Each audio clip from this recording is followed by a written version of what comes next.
Tuloy sa paglakas ang northeast monsoon na nagdadala ng pag-ulan sa malaking bahagi ng Luzon, habang easterlies naman ang patuloy na nagpapainit sa malaking bahagi ng Visayas at Mindanao. Alamin natin ang ulat panahon mula sa ating iWeather Center.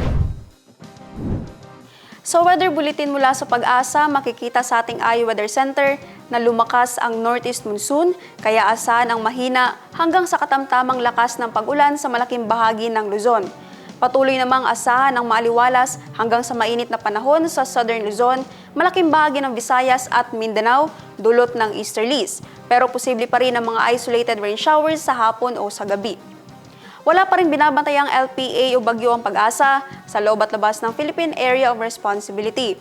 At para naman sa magiging lagay ng ating panahon bukas, sa Cotabato City, maglalaro ang agwat ng temperatura sa 24 to 33 degrees Celsius at 90% ang chance of rain.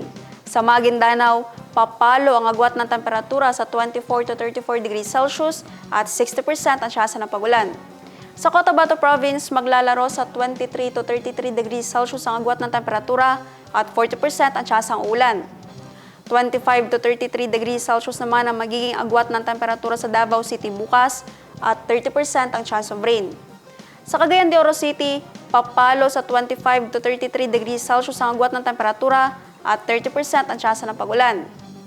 25 to 33 degrees Celsius naman ang inaasang magiging agwat ng temperatura sa Zamboanga City bukas at 70% ang tsansa ng ulan.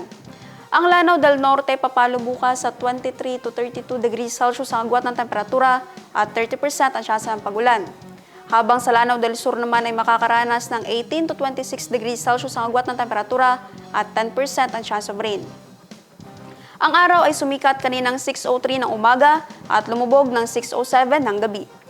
At yan ang latest mula sa ating iWeather Center.